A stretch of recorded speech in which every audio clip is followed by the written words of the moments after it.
วันนี้พามาเบิ่งสวนไม้แดงของพ่อออกแดงสร้างแดงกับปลูกต้นแดงสร้างแดงบันยังสูงคนมาปลูกสร้างแดงคนมักปลูกพระเดชพระคุณมาเลาะส้มสวนเหมือนเบิ่งสวนของพ่อออกแดงหรือบันยังสูงว่าทัศนาเบิ่งวิธีการปลูกก้งไม้ปลูกจักปีแหละพ่อออกแดงนี่ปี2022 2022เดือนบ้านที่2ปี2022เดือน7ได้จักปีเลยนี่7ปีแล้วบาด3-4ประมาณ3-4 ปีต้นแดงได้4 ปีแล้วนี่ก็ถือว่าได้ห่มได้ได้นี่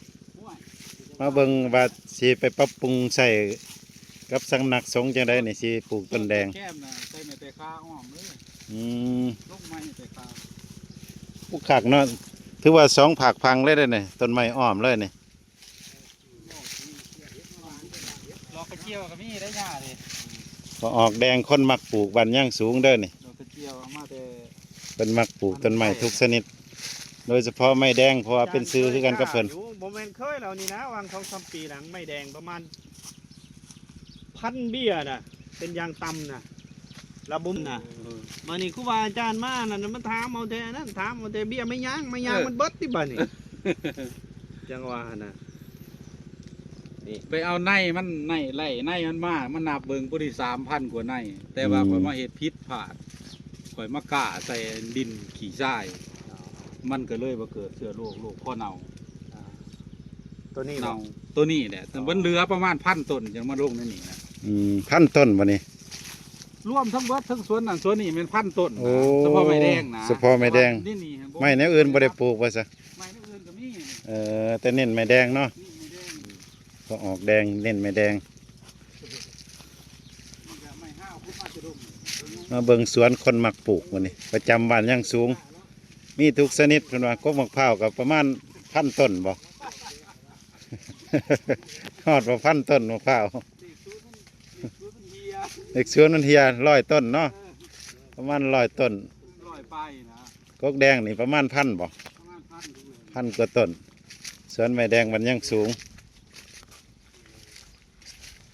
มาเบิ่งสวนเกษตรเพิ่นนี่สวนนี่น้ำบ่พอเลยนี่ย่าตัวน้อยจบ5 เมตรโอ้นี่5 เมตรกันลงไปในหันอีกในหันประมาณ6 เมตรบาทนี่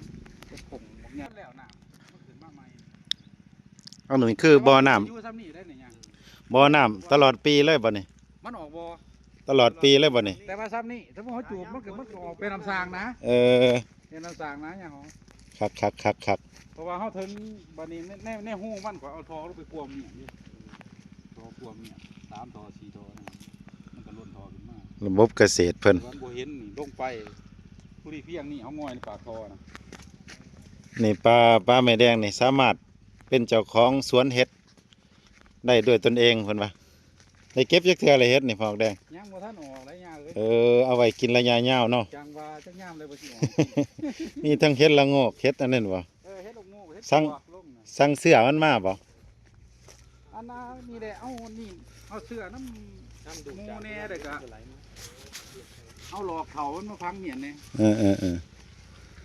อันนี้ไม่ยังนี่สงสัยอยู่นี่ไม่ยังเอาถ้วยก่อนไม่ยังย่า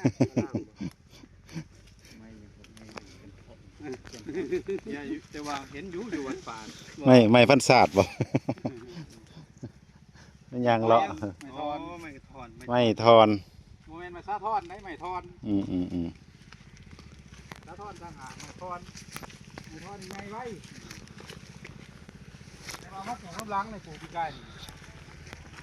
มันตายเลยครับครับอยู่ในไม้เจ้าในบัดนี่ไงเห็นมันเป็นลำหน้าเอาดูเพราะว่ามันสีเด็กเนี่ยมันปิ้งกันโอ้สะอ่อนนะกุ้งย่างเด้กุ้งย่างเพิ่นกำลังเติบโต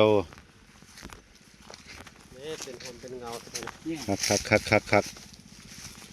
นกเขาซะว่าตีมายะมาสนวะมันมานอนได้หนิก็คือ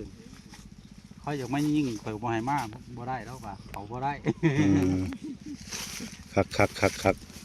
สะอ่อนเนาะปลูกที่นี่ก็คักนิดนึงเนาะเป็นโฮมเป็นปลาสาเหตุที่ว่าเป็นยังจะปลูกทีปลูกเพื่อเรือ เลือกดิ ตัดออก ต้นมาต้นใดมันขดเขาบ่มักเขาก็ตัดไปเห็นแล้วอ้ว ต้นนั้นมันจะซื้อ ครับ งามก็เอาเมียสิปลูกแล้วเนี่ยพอดีข่อยคิดนะ มันก็มีตัวขี้ได้ตัวงามก็โคตรนี่แหล้ว อ่า สิตัดตัวไรบาทนี่ นี่ปรัชญาแห่งการปลูกต้นไม้ เออ เอ้าสรรพสิ่งมันมีวิธีมันมีหลักการของมัน เออ เออปลูกต้นไม้ก็มีหลักการ โดย ขุดหนองก็มีหลักการ เห็นปะ โดย นี่อันนี้แหละคือวิถีแห่งปรัชญาแท้ จากนองนั้นมันลงนองนี่ ๆอืม พอตัวปลาจูจะมวนสิเอาเมียนน่ะแม่นเอามาลกนี่นี้แต่ว่าปรากฏสิเอาขึ้นเบิด มันกินปลา มันกินหมูปรากฏ อืม 2,500 ตัวซื้อปรากฏมาปล่อยปลานิ่นปลาปากมันนำเบิดบ่เหลือหยังโอ้ยบ่ได้ลุกขึ้น ซ้ำมาปลาดุกมาปล่อยแล้วเนาะ สามเอาลูกพันธุ์มาลงหนองปลูกบาทนี่มา